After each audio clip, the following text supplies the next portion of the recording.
O capítulo 1162 chegou e com ele, finalmente, entramos na reta final do evento mais significativo da obra, mostrando de uma vez por todas o verdadeiro poder e maldade do governo mundial. Mas antes disso, coloque sua mão pra cima e diga amém, porque chegamos ao fim da história de capa de Yamato. Na minha lembrança, não existe uma história de capa tão choncha quanto essa. A coisa mais interessante que aconteceu aqui é relacionar o Gekko Moria com Kozuki Moria e talvez ele ser reconhecido como um herói nesse lugar, o que pode ser uma pista para uma vindoura guerra final onde Moria tenha que se aliar com o Luffy contra as forças inimigas e meio que começar o caminho de redenção do Moria ou algo do tipo. Porém, o que me incomoda de fato nessa história é porque ela tinha tanto potencial e foi gasta com coisas assim extremamente não interessantes. Tudo bem que Yamato é um personagem legal pra caramba, a maioria das pessoas gosta dele, até há pouco tempo todo mundo achava que ele iria entrar pra tripulação e seria uma adição muito legal na minha opinião, mas ver um personagem refazer uma jornada que a gente já viu, né, afinal a gente já viu a história do Oden, não tem muito de interessante, ainda mais em tempos de paz de Wano. Essa seria uma oportunidade do Oda, por exemplo, mostrar o túmulo do Ryuma, que foi algo que frustrou muitos fãs quando a gente viu o arco de Wano, poderia explorar mais a questão de Wano submerso e Pluton, pelo menos algumas menções sobre isso, mas uma coisa que pode ser legal com esse final de história de capa é que no fim da jornada de Oden ele vai pro mar, o que pode ser um indicativo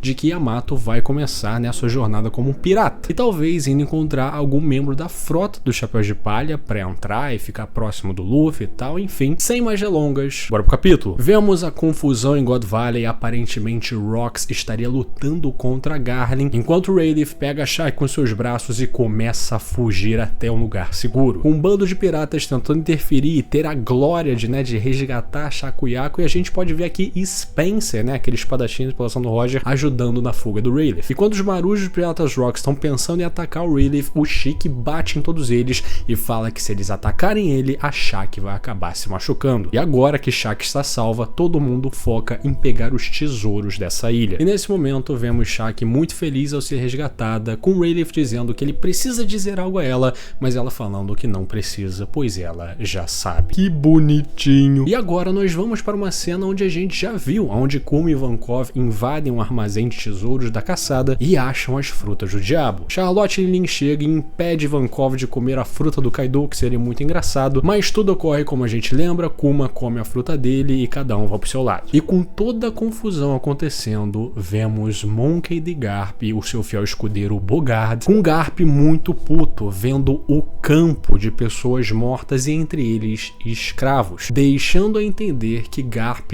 realmente não sabia de nada que estava acontecendo aqui. Na minha última análise, eu falei que era quase impossível o Garp não saber o que estava acontecendo aqui, e que ele simplesmente estava lutando em God Valley porque ele preza pela marinha e ele tem esse plano de separar a marinha do governo mundial e blá blá blá blá blá, mas aparentemente o Oda é bem didático aqui e fala que não, ele não sabia sobre a caçada humana. E por mais que isso seja um alívio de um lado, se torna enigmático logo depois que a gente vê que o Garp, mesmo depois desse evento, continuou na marinha e no final desse capítulo as perguntas sobre ele vão crescer mais ainda. Vamos então para o núcleo de Rox, que acabou de salvar a sua mulher e seu filho, Eris e Teach, e eles estão fugindo de Garlin, outra cavaleira sagrada, enquanto outros demônios os perseguem. E quando a gente vê, essas pessoas são membros do clã Dave que sofreram um Dome Reverse, se tornaram demônios advindos do poder de Mu-sama. Então a gente vê o estrago que o Rox fez com Garlin, com ele partindo a cabeça dele em dois, mas já regenerando, né? Afinal, Garlin é um cavaleiro sagrado, obviamente ele teria os poderes de regeneração demoníaca. Mas conversando, agora eles mudaram o foco dessa caçada para matar Rox de Shebeck ou Dave de Shebeck, sabendo que ele é do clã Dave, ter ele como troféu vai ser a melhor coisa possível. Então vemos Shebeck conversando com a sua mulher, com ela falando pra soltar ela, porque senão ele só vai lutar com uma mão. Tu acha que tu vai vencer assim, ô babaca? E ele falando que se ela for pega, ela tá dentro do clã Dave, e por causa disso ela sofrerá algo na qual irá fazer com que o inferno pareça leve. Mas ela diz que é exatamente isso. Agora ela é do clã Dave. Eles acolheram ela mesmo ela sendo uma pirata, ou seja, originalmente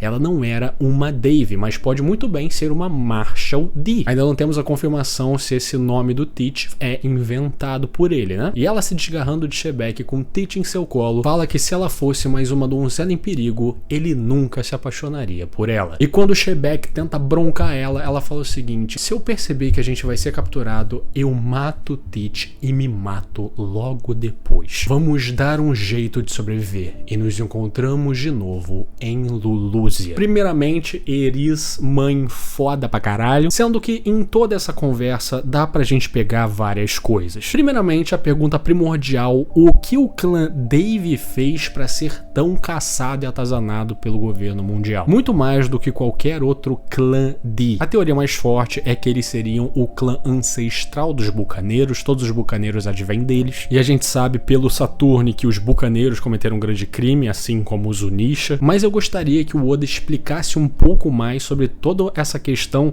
de um clã tão importante, tão caçado, se esconder em uma ilha específica para continuar, né, a sua vida e aparentemente compartilhar conhecimento. Ao que tudo indica, o Shebeck tem todo o conhecimento que tem por causa do clã Dave, e ter um grupo de pessoas com tamanho conhecimento por mais de 800 anos, eles conseguiram ficar incógnitos pelo, né, que a gente vê. Essa é uma parte que eu quero ver mais explorada. Uma outra coisa interessante também é que eu senti uma conexão assim paralela que a Eris tem pelo clã Dave com o que a Lily sente pelo clã D. Nefertari Lily era uma das representantes dos 20 reinos que criaram o governo mundial. Teoricamente ela estava do outro lado da história, e mesmo assim, com aquela carta ancestral, ela diz que é Nefertari D. Lily. No mesmo momento que a gente sabe que D não é um sobrenome geracional e tudo mais, também é, mas é algo que pode ser dado a pessoas, né? Toda aquela parada de vontade herdada e tudo mais, que nem a gente vê com o Sadibo. E aqui a Eris, só pela sua vivência com esse clã específico,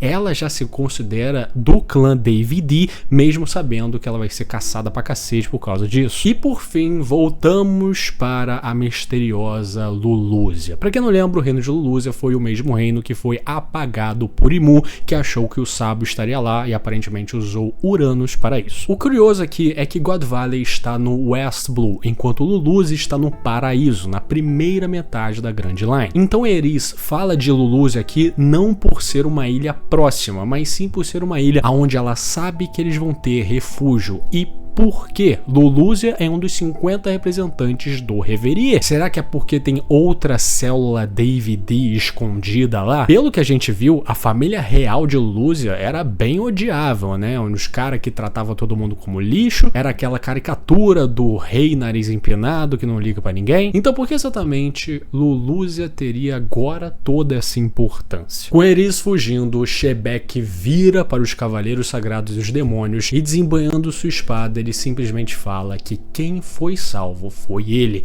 essa mulher o salvou. Então ele se prepara e simplesmente dá um corte federal com o Garlin ficando com essa cara de taxa e percebendo que ele acordou o gigante. A ilha inteira estremece com esse ataque e ele fala pra geral ouvir que ele não tem medo de porra nenhuma. E nesse momento nós vemos um pequeno Teach reagindo ao poder absurdo de seu pai, e aparentemente essa será a última vez que Teach verá o seu pai. O que me leva a crer que todo o conhecimento que esse personagem, né, tem hoje em dia vai vir da sua mãe? Ou será que até o final desse evento algo a mais vai acontecer, Eris irá morrer e outra pessoa vai pegar o Teach? Eu acho que não, porque o Teach sabe muito bem das suas raízes, sabe muito provavelmente seu pai é Shebeck, pela homenagem que ele tem no seu navio, né, o sabre de Shebeck. Voltamos para Linin com a fruta do dragão na mão, falando que esse poder vai servir muito bem para o Katakuri. Então a fruta sempre foi para o seu filho. Imagina o Katakuri com essa fruta, que apelo que não é sem. Mas do nada, esse filho de uma égua chega e dá uma tacapá espada da própria amiga. Isso é bem engraçado porque eu acho que todo mundo pensava que a Lin tinha pego a fruta para dar ao Kaido, até porque em um ano ela diz que o Kaido tá devendo algo para ela, algo que ele nunca vai poder pagar, então a gente sempre relacionou isso. Ao mesmo tempo que, se pensando direito, o Kaido nunca foi da tripulação da Big Mom, ele nunca, entre aspas, ajudou substancialmente ela assim, então por que caralhos alguém como Charlotte e Lin ia dar uma fruta tão poderosa para um colega de tripulação? Mas foi uma cena bem engraçada, bem legal, mostra bastante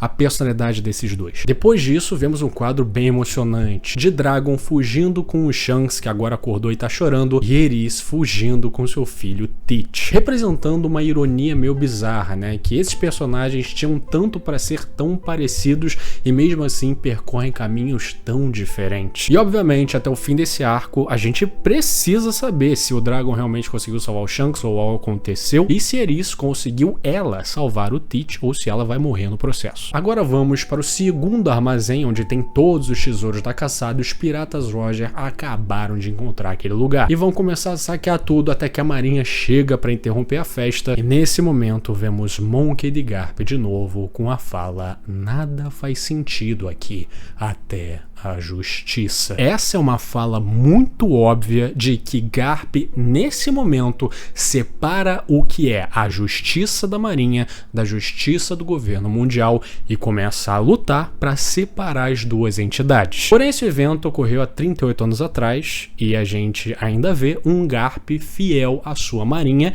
que ainda é uma vassala do governo mundial. Pode ficar tranquilo que esse personagem vai se tornar ainda mais enigmático daqui a pouco, porque assim como eu havia mencionado na minha última análise, tinha uma figura que a gente não tinha visto ainda, Sanjay Garcia Saturni, que vê toda a confusão do alto. E conversando telepaticamente com Imu, ele diz que se toda essa destruição continuar, corremos o risco de algo a mais ser desperto. E o que ele está querendo dizer com isso? Ele tá falando algo literal, como sei lá, se o Rox de Shebeck ativasse a transformação Saiyajin e ficasse forte pra caralho, ou algo um pouco mais metafórico, como despertar a rebelião no coração dos mais fortes? Na minha opinião, o objetivo do governo mundial e de Imu-sama é fazer com que o apocalipse do terceiro mundo nunca ocorra, na qual diz ali que o Deus do Sol vai trazer uma nova manhã e tudo vai fazer sentido, blá blá. Parece que Imu está tentando conter isso de acontecer. Será que aqui em God Valley, Saturni achou que era esse o palco do terceiro mundo? Porém, se isso for verdade, por que ele diz isso? O terceiro mundo ocorre teoricamente só quando o Deus do Sol chega,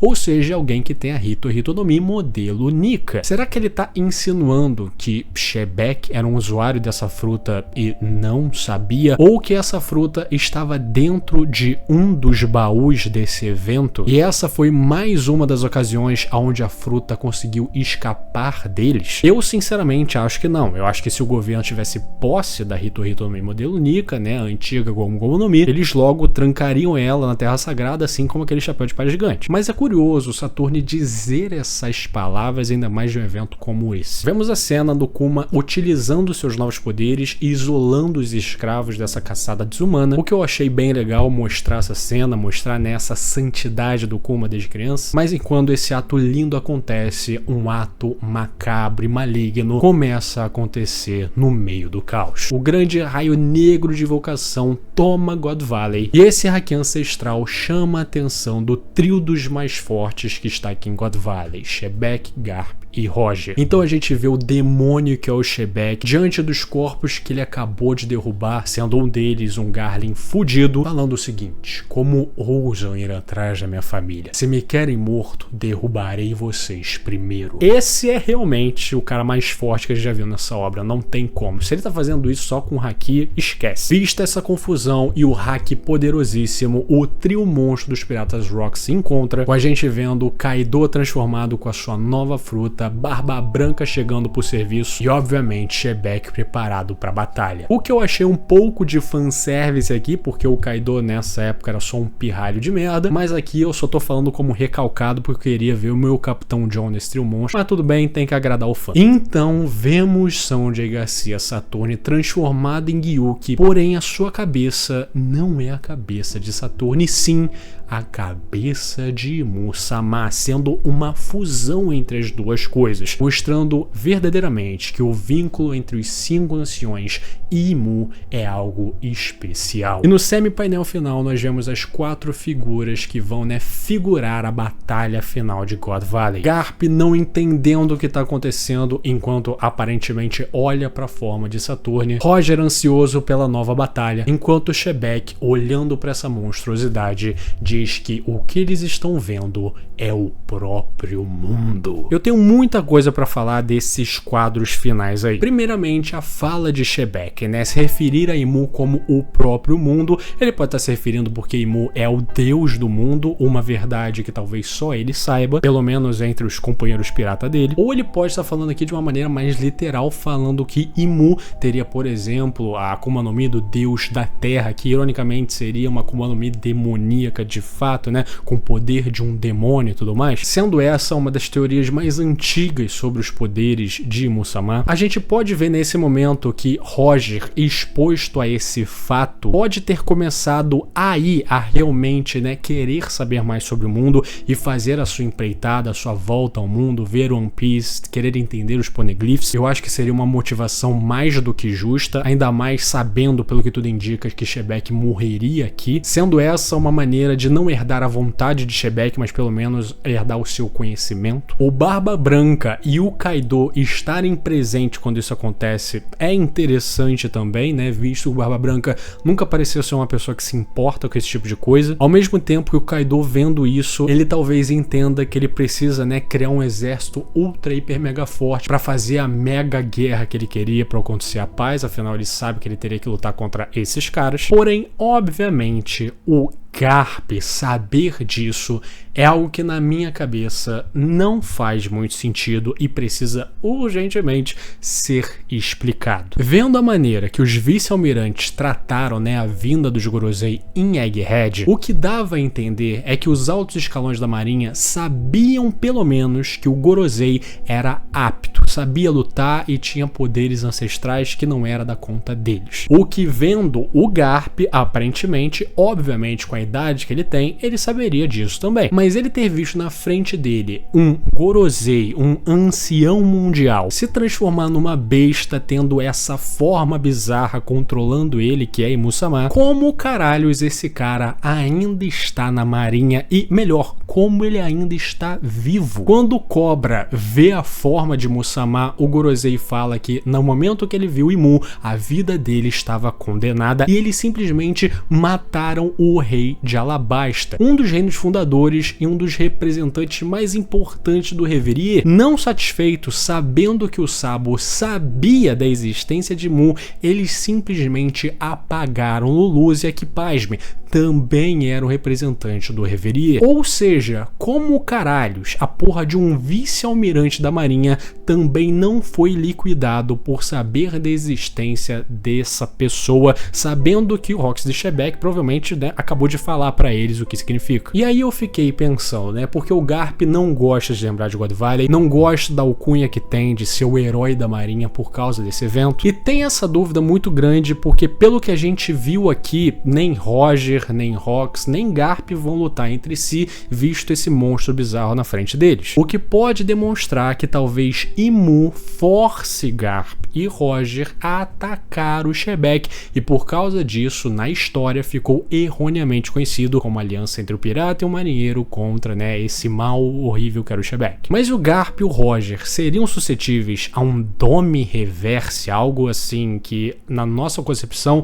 não afetaria pessoas tão poderosa assim? Será que houve um pacto ou alguma chantagem? A gente viu o Rayleigh fugindo com a Shaka no começo do capítulo. Será que eles conseguiram capturar o Rayleigh e fazer o Roger ir pro lado deles e lutar contra o Shebek para que o Rayleigh sobreviva? E no caso do Garp, será que até no fim desse arco eles conseguem capturar o Dragon e forçar o Garp a tomar a mesma decisão? Mas o que me pega é que, independente do que aconteça aqui, se o Garp saiu vivo dessa merda, sendo controlado ou não, como ele permaneceu na Marinha. Eu não gosto da ideia de que Mu limpou a memória das pessoas, limpou a memória do Roger, do Garp, pra saber que ele nunca existiu e tudo mais. Afinal de contas, o Garp, né, conhece Shebeck, sabe o que ele fez e ele tem um pouco de vergonha do evento por causa disso. Então eu absolutamente não gosto dessa teoria. Ou será que o Garp, sabendo de tudo que aconteceu, começou a fazer seus planos nas sombras e formar, por exemplo, a SWORD e começar debaixo dos panos um projeto de separação do governo mundial da Marinha, sendo que já se passaram 38 anos e nada aconteceu? A prisão do Garp em Hashinosu ganha um significado gigantesco. Se ele tá preso e o Teach tá no mesmo lugar, com certeza o filho do cara que morreu nesse evento, ao que tudo indica, vai querer tirar satisfação de uma das pessoas que historicamente ficou conhecido como um dos assassinos do seu pai. E além disso, né, aquele momento sendo o momento onde Teach viu pela última vez o seu pai, a parada do Teach que eu mais quero entender, mais do que as suas múltiplas personalidades, seu corpo estranho e tudo mais, o porquê ele tem a obsessão com a Yami Yami no Mi, o porquê ela seria tão importante a ponto dele fazer um papel por anos e anos em uma tripulação pirata até conseguir tê-la e pra isso ele matar a gente, esfaquear a pessoa pelas costas do caralho. Será que essa fruta não teria algo a ver com o seu pai, mas talvez com a sua mãe? Com certeza esse capítulo me proporcionou muito mais perguntas do que respostas, na minha opinião, apesar de eu estar adorando esse caminho. É um caminho bizarro, arriscado com certeza,